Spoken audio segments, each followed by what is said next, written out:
छात्रों, good morning.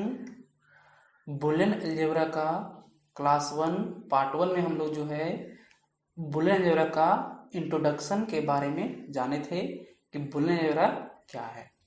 आज हम लोग बुलियन अलजेब्रा का कुछ फंडामेंटल टर्मिनोलॉजी के बारे में जानेंगे ताकि आगे की क्लास में समझने में दिक्कत ना हो।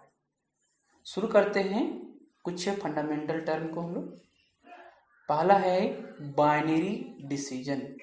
बाइनरी डिसीजन क्या होता है? तो देखिए, जैसा कि शब्द में ही लिखा हुआ है बाय। बाय मतलब क्या हुआ? दो।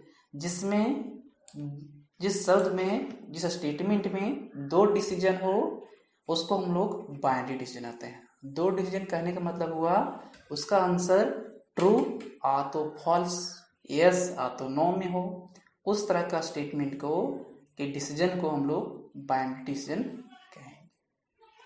इसे डेफिनेशन देख के लिखा हुआ है the decision which result is either S और नो। वैसा डिसीजन जिसका रिजल्ट आ तो ट्रू आ तो फॉल्स में हो, उस तरह का डिसीजन को बाइनरी डिसीजन कहते हैं। चलिए कुछ एग्जाम्पल देख लेते हैं। इसे 10 - 2 = 8 होता है, तो यह इसका रिजल्ट क्या होगा? इसका रिजल्ट है ये ट्रू, ये सत्य है कि 10 - 2 जो है 8 होगा।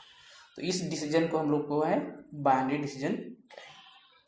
अगला है Delhi is the capital of India. Delhi जो है इंडिया की राजधानी है। ये इसका आंसर क्या होगा? सही आ तो गलत में है, इसका आंसर क्या है? सही, ट्रू, कि दिल्ली आपका जो है इंडिया की राजधानी है। बात तो सही है, तो इसका आंसर ट्रू है, तो ये आपका बाइनरी डिसीजन कहलाएगा क्योंकि इसका आंसर ट्रू आ तो फॉल्स में आ रहा है। इस बोले कि आपका 10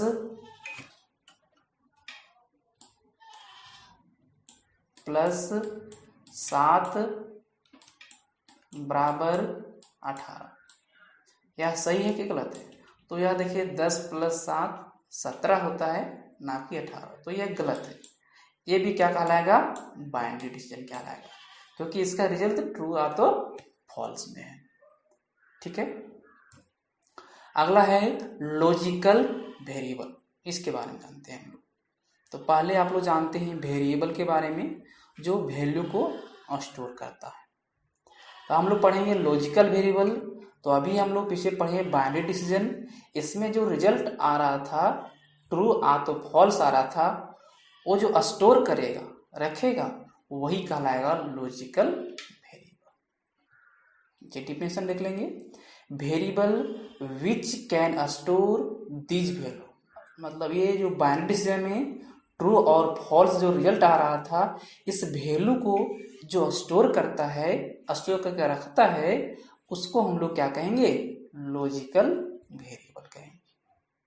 ठीक है। नेक्स्ट है logical statement. Statement which value is true और फॉल्स आर लॉजिकल स्टेटमेंट।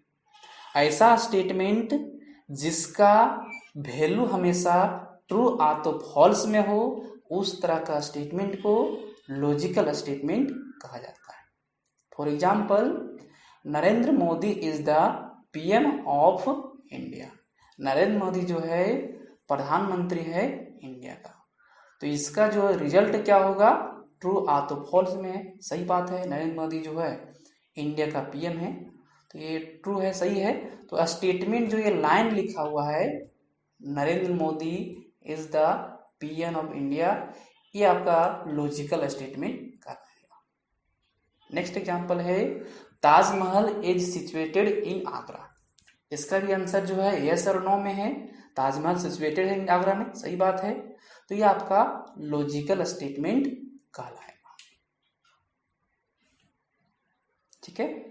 चलते हैं कौन सा? Non logical statement. लॉजिकल समझ में आ गया। नॉन लॉजिकल मतलब जिसका आंसर ट्रू और फॉल्स नहीं है, उसको हम लोग नॉन लॉजिकल कहेंगे। ठीक है। जैसे कि व्हाट इज योर नेम, आपका नाम क्या है? तो इसका आंसर ट्रू और फॉल्स में होगा क्या? इसका तो आंसर ट्रू फॉल्स में नहीं है।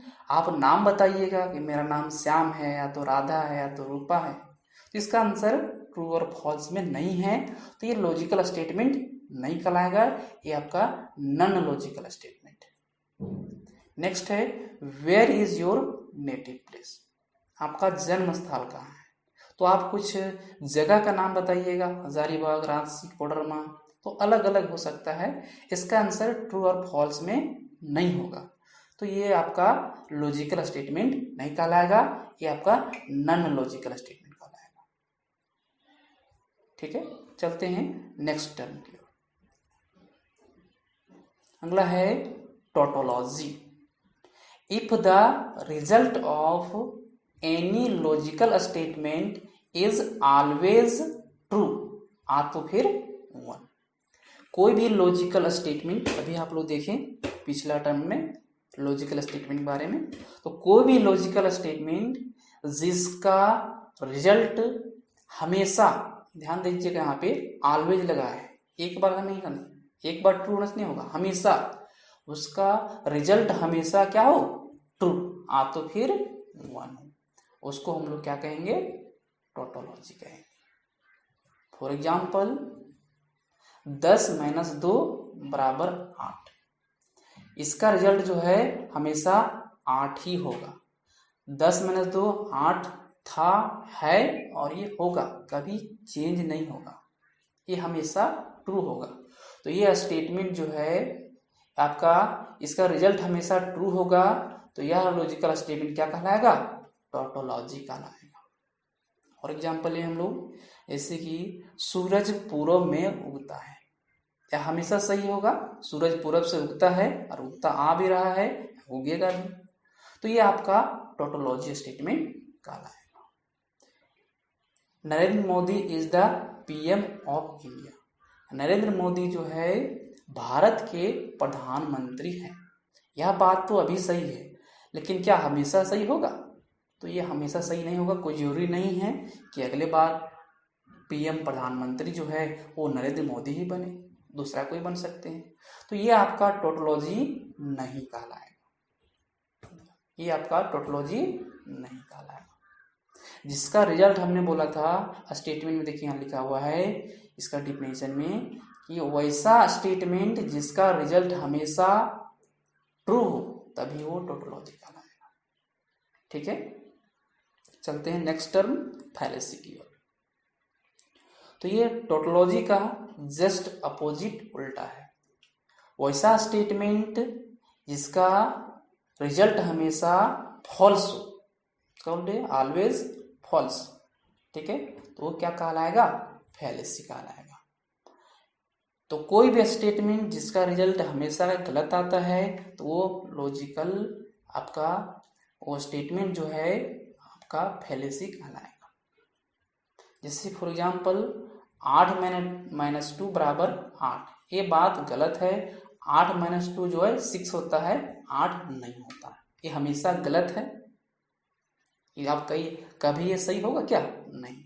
जब भी हम लोग बोलेंगे 8 - 2 तो 6 ही होगा, 8 कभी नहीं हो सकता है, तो ये आपका फैलेसी कहलाएगा। ठीक है, थैंक यू।